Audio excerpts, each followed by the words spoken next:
doing the cardiology ones. Oh yeah. Just a very quick disclaimer. My memory card ran out of space. So I have lost a few things which I thought I'd already done. So I'm not going to quickly go over a few more things. And also, I also noticed that you know, in running out of the memory card, it only stopped at the investigations, ECGs, which is actually quite good, because then I'm now going to restart the section that I thought I had recorded on treatment. So this is treatment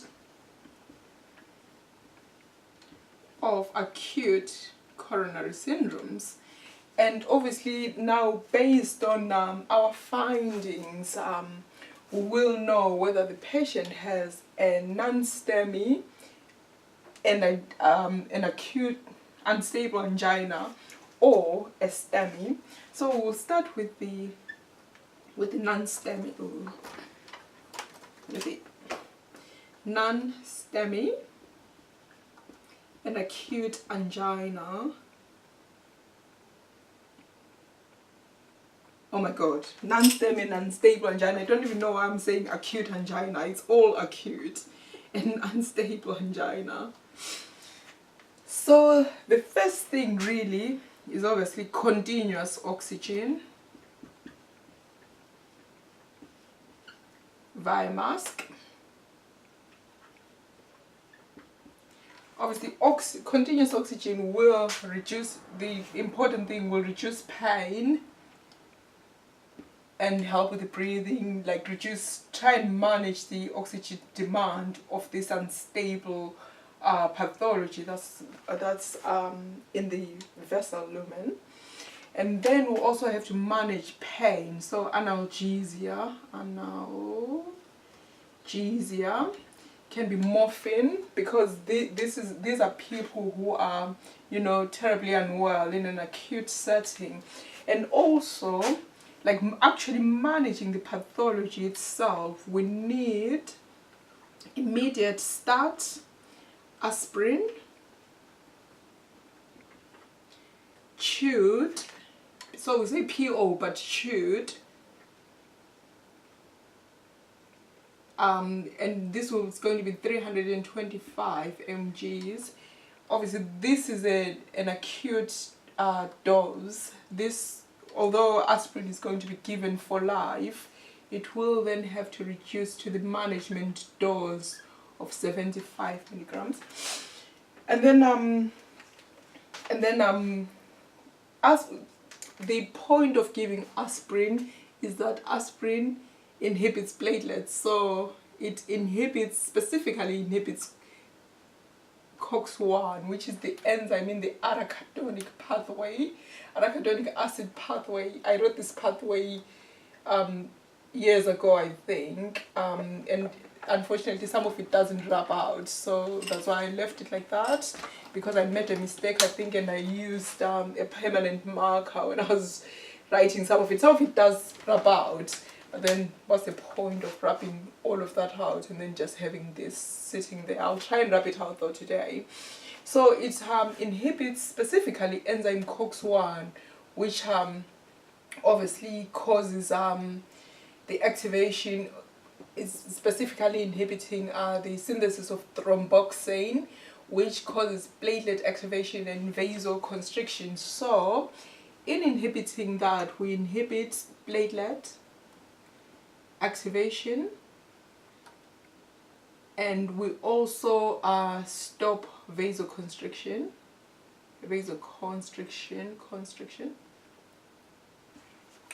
We then also need to give beta blockers, which the aim of giving beta blockers is to reduce the heart rate and ideally manage the heart rate at 60 beats per minute. And obviously reducing heart rate also reduces the force of contraction. And in reducing the force of contraction, we're also reducing oxygen demand. And really, all we're doing is we're reducing the stress that is being put on the heart and the stress that is being put on the coronary vessels as well. We also need to give a calcium channel blocker.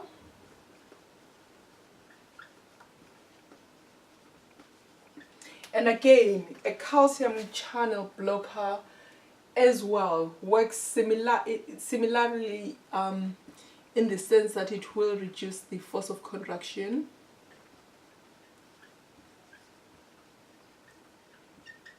And reduce heart rate.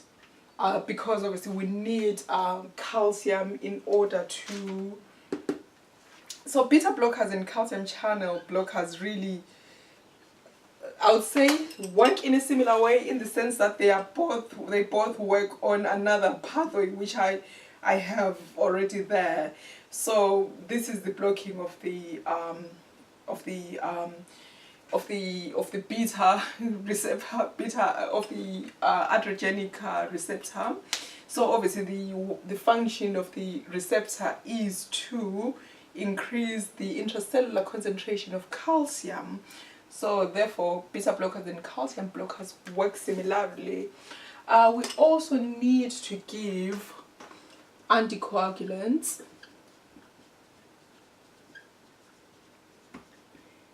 And again, this can be, obviously we have given aspirin. Aspirin is an antiplatelet.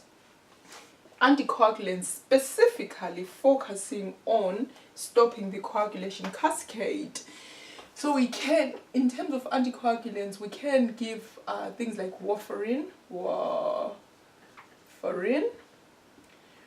We can, which blocks all the vitamin K dependent factors, including factor 7. We then can also give things like heparin, which specifically block factor 10. Again, there are blockers as part of heparin, but they're not really heparin, which block thrombin. And then we can also give the ADP receptor antagonist, which again, let's remember, we do need ADP in order to activate platelets within the clotting cascade. We can also then give specific antagonists for other receptors, such as the GP2B3A receptor, which again is also needed as part of the coagulation cascade. I'm trying to remember if I've left out any anticoagulants that I should, remember as, part of the acute setting. So we obviously have to resuscitate with things like our fluids, but in the acute setting, this is how we would generally manage a non-STEMI and an unstable angina. The management of specifically like continuous ECG as well. Monitoring, because if we remember from the first section, these people can indeed convert into an ST elevation MI. So we do need to continuously monitor them and make sure that nothing changes, and also we need to continuously do serum proteins as well, just to keep checking that everything normalizes before they are discharged. And when they are discharged, we will need to, if they are not already on it, we will need to give also statins to manage their lipids and to reduce the cholesterol. Usually simvastatin is fine. So the aim really for the management is to reduce cholesterol in order to prevent this from happening again, to manage clotting and reduce the propensity of a clot happening at any time by giving anticoagulants, and to manage clotting again by inhibiting platelet activation via aspirin, and also to reduce the work that the heart has to do by reducing oxygen demand and reducing the heart rate and force of contraction using beta blockers. So this is how we'll manage the non-STEMI and unstable angina until they are ready to go home. So we have managed them. Now the management for a STEMI is a little bit different, because a STEMI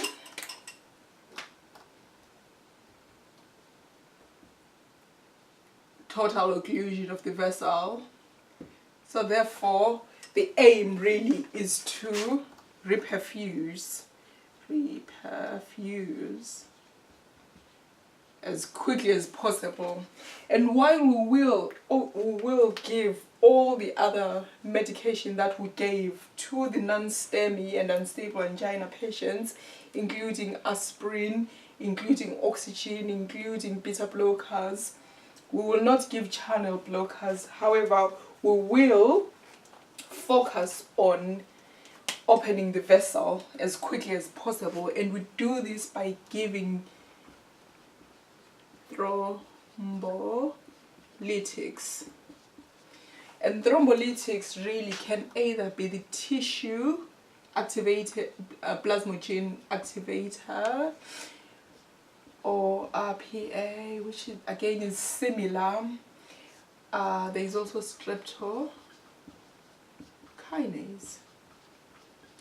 Again, all of these really focus on dissolving the clot. So if we were to go back to, we have our clot there with platelets and a fibrin mesh on top. So once we activate plasmin is a natural fibrolytic really. It goes in, destroys that, so we'll have our plasmin going in, so we'll have, plasminogen. This is a natural process, plasminogen. We naturally make plasminogen anyway. It's a natural way of dissolving a clot once that has healed, or once this has healed in the normal setting. So we'll have plasminogen being activated by tissue, TPA, into plasmin, and plasmin goes in there and dissolves all of that. So we'll have the fibrin degradation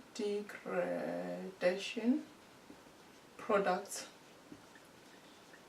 So by degrading fibrin, it just dissolves that clot. However, if we can't do it this way, we can also do it percutaneously via going in there, usually from the femoral into whatever artery is blocked, and then stenting it as well. And obviously, if we give a stent, we also have to give medication to ensure that remains patent. Some of the stents are eluting anyway, which means that there will be no need to we'll need to then monitor the anticoagulants that we are giving based on the type of stents that is given. So we can give that plus stent. And if all fails, then we go for a coronary bypass. Again, using a vein. It's usually the pudendal nerve vein. Did I say nerve? From the leg. So this is how we'll manage a STEMI. So we will give all of the drugs that we're giving except for channel blockers, but we'll focus on thrombolizing that clot so that we can open and reperfuse that vessel. And I think that is it really.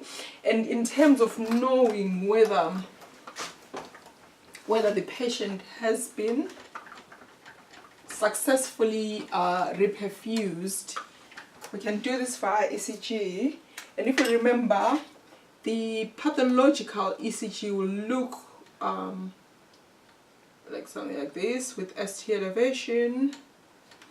So as we go on, if this is managed, if we reperfuse, the ECG will more or less normalize to having a lovely P wave, RS complex that will normalize, and the normal T wave, or normal T wave, you know, you can't say normal T wave. So this will move from there, obviously going through stages of, you know, becoming much more normal, stages like that. But ideally, really, the ST, so this is P, Q, R, S, T. So really we are there. So this ST segment will normalize. Again, if the necrosis is permanent, we will have a permanent Q wave which will last forever, and that really will just be a sign that our patient previously had, it won't be as deep as it was, that they've previously had an episode. So the ECG will look something like this with that pathological Q wave that persists. And again, the management will be the same, reducing atherosclerosis, making sure that bleeding events do not happen.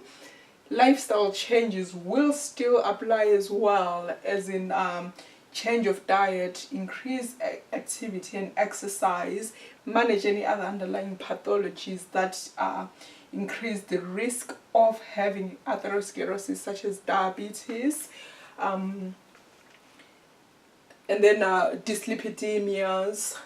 So, and really that is it. The next session, now that I've discussed a few ECGs, I'm just going to wrap this out, stop the tab for a bit so that I can separate the two. But I'm just going to move on to discuss depolarization.